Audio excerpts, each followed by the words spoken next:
Welcome back to Movie Recaps. Today I will show you a horror mystery film from 2018, titled The Possession of Hannah Grace. Spoilers ahead. Watch out and take care. Inside an abandoned church, a girl is restrained on a bed. There are 3 men with her there, 2 are priests, 1 is her father. The older priest is performing an exorcism on the girl, Hannah. He comes closer to see if she's still breathing and she awakens, the demon controlling her body.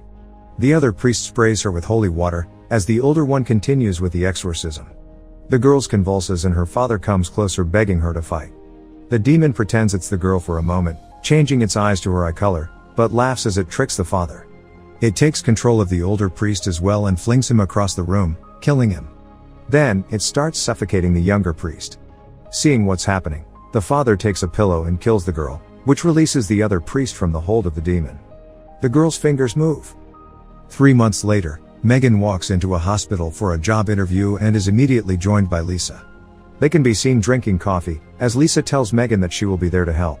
Next, Megan is walking to the facility with Dr. Lewis, who's explaining her new job to her.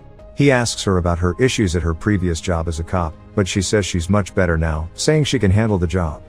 They enter an elevator and the doctor says that after a while people get creeped out by the job, their imaginations running wild. She doesn't think that will happen to her. As they're going deeper inside the basement area, he tells her that the night shift can only get in and out of the facility by swiping their security card.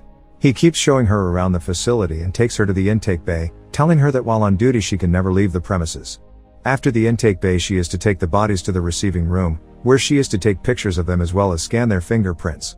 They finally enter the facility's freezers and he welcomes her to the team. The next night, Megan walks into the dark hospital and talks to security in the reception area.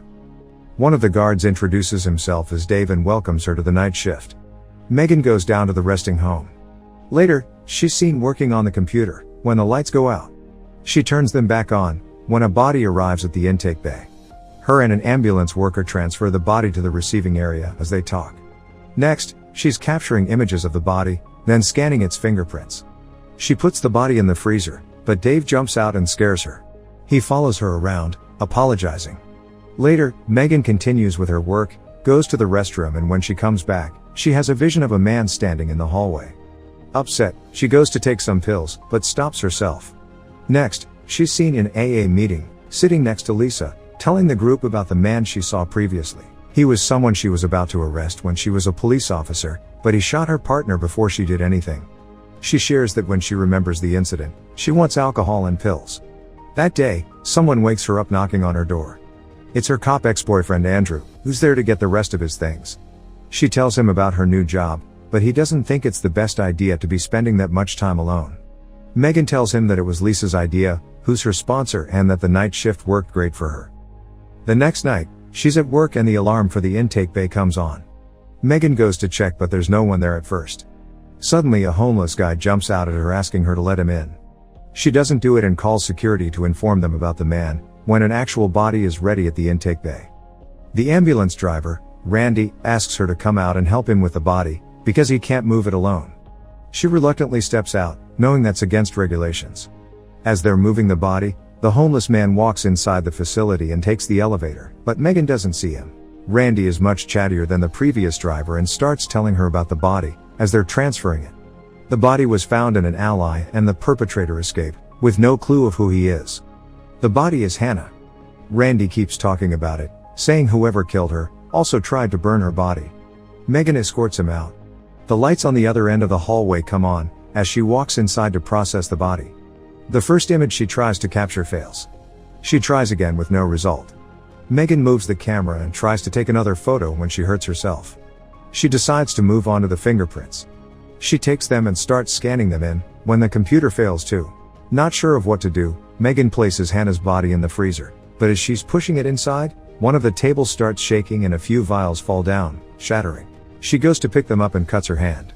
Returning to push the body fully inside the freezer, a drop of her blood falls on it.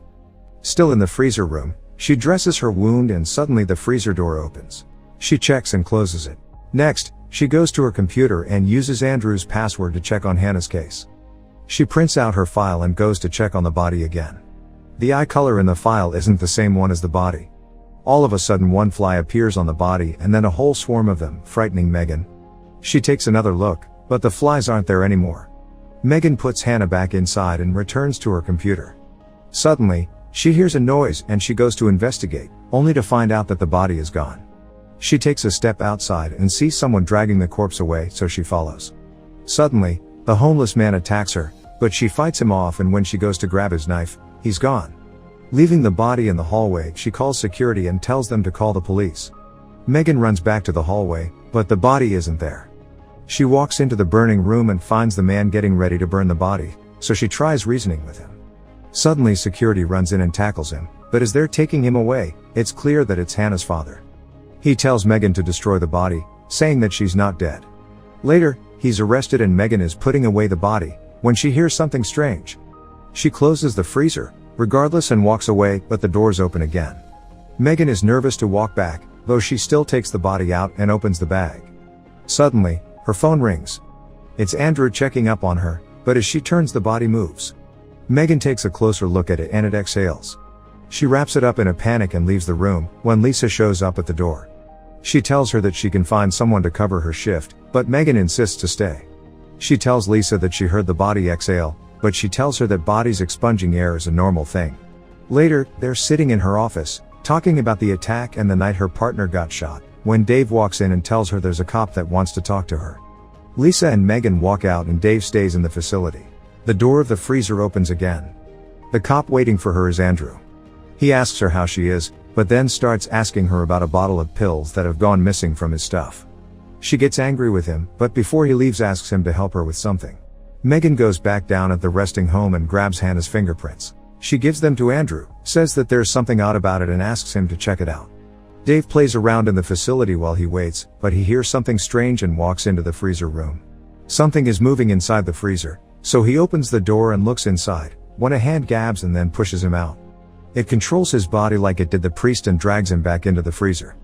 Megan comes back in the facility and goes to the restroom. She sends an apology text to Andrew and suddenly hears someone come inside the restroom, thinking it's Dave. Her rubber band ball is rolled to her and she hunches over to see who it is, when a burned hand grabs it from the floor.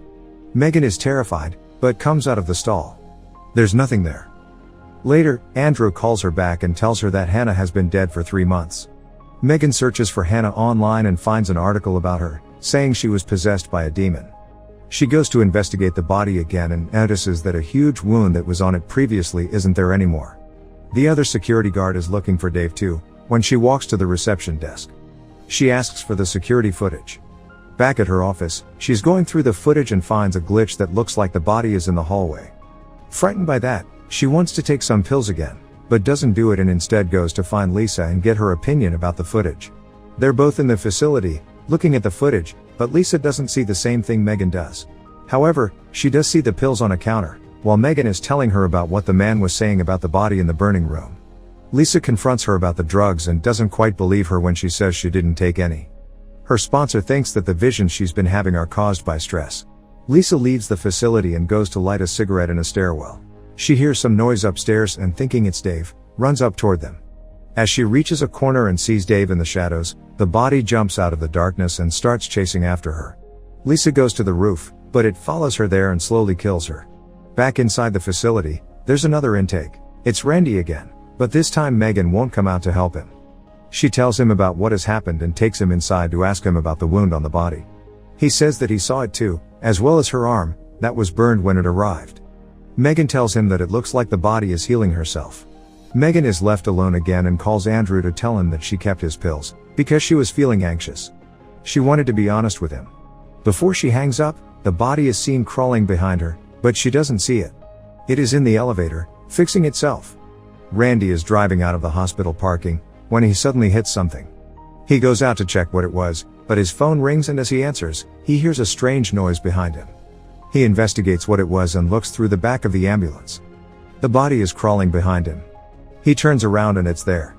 He runs, but it pins him between 2 ambulances and is coming to get him too. It crawls up to him and kills him. Simultaneously, Megan is checking the footage from a few moments before and sees the same glitch in the elevator first, then the body crawling inside. She runs out thinking Randy's in danger, even though she's not supposed to. She goes into the parking lot and finds him dead. Andrew calls her, telling her that the man from the burning room escaped. Suddenly, He appears behind her and grabs her, taking her hostage. He tells her to get the body out of the freezer. When he opens the bag, the body has changed again. He says that she heals herself by killing people. The man asks why it hasn't killed her too. Megan says that she believes him, so he starts telling her about Hannah, that the demon inside of her doesn't want to leave and that the blue eye is its mark. He explains that he killed her during the last exorcism to save the lives of others, but when they went to bury the body it wasn't there anymore. It killed 4 people in the funeral home. They go to the burning room, as he tells Megan that the only way to destroy the demon is to burn the body. As she looks at the fire, the demon incapacitates Hannah's father and goes after her next, but the man attacks it and saves Megan, only to end up burnt himself. She runs and the body crawls after her. Meanwhile, Andrew arrives at the hospital and finds her phone as well as Randy's body. Megan keeps running away from the walking body, but it just keeps catching up to her. It crawls up to her, as Andrew enters the facility. He looks for Megan inside, but the body just drags her inside the freezer, where she sees the rest of the bodies. Andrew runs into the other security guard, who tells him that everything is down in the hospital. They hear the noise Megan makes in the freezer room and go toward it, finding Megan on the floor. The guard sees the body and runs away, but it eventually catches up to him and kills him. The body heals its last wound and goes after Andrew, when Megan suddenly finds the courage to start shooting at it. She keeps shooting and finally incapacitates the demon, long enough to get her ex out of the facility. She tells him to get help and goes back to pick up the body and take it to the burning room. It wakes up again and struggles with her as it gets burned, but Megan eventually manages to burn it. The police finds her sitting on the floor, playing with a rubber band ball. In the final image of the film, Megan is looking at herself in the mirror. One of her eyes is covered by her hair. A fly appears out of nowhere and she squishes it on the mirror. Make sure to subscribe and turn on notifications so you can watch more videos like this. Thanks for watching.